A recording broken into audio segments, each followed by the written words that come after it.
인생을 변화시키는 3간이라는 게 있습니다. 3간. 네, 3간. 뭘까요? 혹시 맞추시는 분? 인생을 변화시키는 3간. 시간, 그리고 또 공간, 그리고 인간. 박수 부탁드립니다. 네. 굉장히 스스로의 그 잠재력에 놀라고 계세요, 지금. 네. 맞았어요. 시간, 공간, 인간. 자, 인간부터 얘기를 해볼게요. 저는 제가 코칭을 공부할 때 란 포터라는 사람을 만났어요. 미시간 애나버, 제가 살던 거기에 살던 사람이었어요. 그래서 동네 사람을 만난 거예요. 근데 이분을 보니까 기업에서 관리자로 은퇴를 하고 포춘 500대 기업의 CEO나 임원이나 리더들을 코칭하는 일을 하고 있더라고요. 이게 가능해? 나는 한국에 있을 때 퇴직하면 할 일 없는 사람들 많이 봤는데 야, 멋지다. 그리고 이렇게 골프 코스가 있습니다. 스톤브리지라고 하는. 거기서 같이 골프도 치고요. 저희 집에서 15분간 거리에 있습니다. 근데 골프 코스 내에 전원주택이 있는데 거기에 살고 있는 거예요. 너무 멋진 삶을 살고 있습니다. 와이프가 비서 역할을 하고 코칭 고객들이 집으로도 와요. 야, 이런 삶을 산단 말이야? 나도 란 포터 같은 저런 삶을 살고 싶어. 여러분들 생각해 보세요. 내가 만나는 인간에 따라서 내가 저 롤모델처럼 되고 싶은 마음이 생기기도 하고 불평불만이 있고 시니컬한 사람들이 있습니다. 그런 사람들이랑 만나면요, 어느새 나도 모르게 그렇게 됩니다. 근데 저는 인간을 잘 만났어요. 그리고 저도 코치로서의 꿈을 꾸게 됩니다.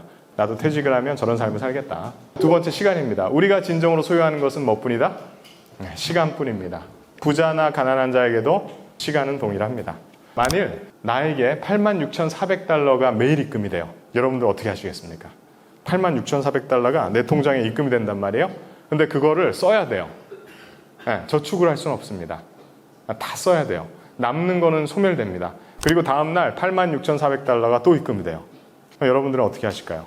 그거를 최대한 쓰려고 노력하겠죠. 명품을 사든 그렇죠? 기부를 하든 어쨌든 간에 그 돈을 다 쓰려고 노력할 겁니다. 소멸되니까. 86,400달러는요 24시간 곱하기 60 곱하기 60을 하면은 하루에 86,400초입니다. 이게 우리한테 주어지는 시간이에요. 근데 누군가는 그 시간을 굉장히 가치 있게 쓰고 누군가는 그냥 그 시간을 허비를 해버리죠. 자, 시간을 낭비하게 되면 영화 신과 함께 아마 이제 보셨을 겁니다. 거기에 뭐가 나오죠? 나태지옥이라는 게 나오죠. 나태지옥. 그래서 계속 돌기둥, 거기에 부딪히지 않으려고 계속 뛰어야 되고요. 자, 그걸 피하기 위해서 그 물에 뛰어들면 사람의 모습을 한 인면수가 큰 이빨을 가지고 뜯어 먹습니다. 굉장히 고통스러운, 그죠? 자, 영화 빠삐용 보신 분 계세요? 빠삐용. 여기서 이제 세대 차이가 드러나죠. 나이가. 빠삐용을 보셨나요? 그렇군요. 네. 그 연배로 보이시진 않는데. 자, 어쨌든 빠삐용은 인간을 잘못 만났어요. 그죠? 나쁜 친구들을 만나서 젊은 시절에 살인죄로 누명을 쓰게 됩니다. 인간을 잘못 만난 거예요. 자, 그래서 프랑스에서 가장 혹독한 악명이 높은 기아나 형무소에 감금이 되죠. 자기는 살인을 하지 않았다라고 계속 주장을 하고요. 계속 탈옥을 시도합니다. 자유를 찾기 위해서. 빠삐용이라는 영화는요, 인간의 자유에 대한 갈망, 그게 얼마나 소중한지 그걸 다루고 있죠. 하루는 빠삐용이 낮잠을 자고 있는데 꿈에 판사가 나옵니다. 그래서 나는 살인을 하지 않았다라고 계속 주장을 하죠. 하지만 판사가 다른 죄를 얘기합니다. 그건 네 죄가 아니야. 맞아. 자, 하지만 너는 인생을 낭비했어. 그래서 네가 유죄를 받아야 하는 거야. 자, 인간한테 가장 큰 죄가 인생을 낭비한 죄라고 이야기를 하고 있죠. 평일에 1시간을 확보하고요. 주말 3시간씩 만약 확보해요. 여러분들이 오늘 또 이 과정을 듣고 저녁 때 1시간을 확보를 했습니다. 주말에 토요일, 일요일 3시간씩 확보를 했어요. 6시간씩. 이렇게 하면 총 몇 시간이 나올까요? 계산해보면 573시간이 나옵니다. 근데 이 시간이면요, 뭘 하든 가능합니다. 책 쓰기뿐만 아니라 자격증 취득, 미래 준비, 내가 하고 싶은 모든 것들도 가능하단 말이죠. 시간이 없어서 못한다는 말은 접어두시기 바랍니다. 시간을 내지 않아서 의지가 약해서 못하는 게 명백하지 않습니까?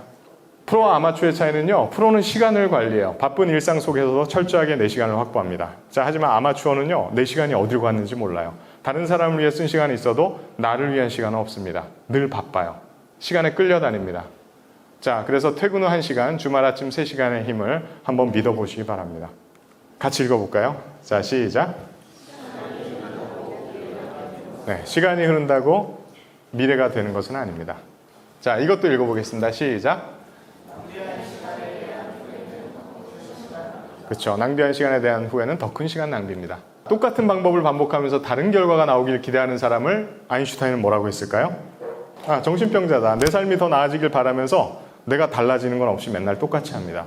정신병자 아니냐. 자, 그래서 우리가 삼간을 바꾸지 않고 자꾸 내가 살아요, 하루하루를. 그것도 정신병자라고 할 수 있겠죠. 자, 나에게 던져야 할 질문들. 나는 삼간을 얼마나 잘 활용하고 있는가? 나는 시간을 지배하는가? 나는 프로인가 아마추어인가? 그 이유는 무엇인가? 남은 인생에서 나는 시간을 어떻게 잘 활용할 것인가? 자, 이런 질문들 한번 던져볼 수 있을 겁니다.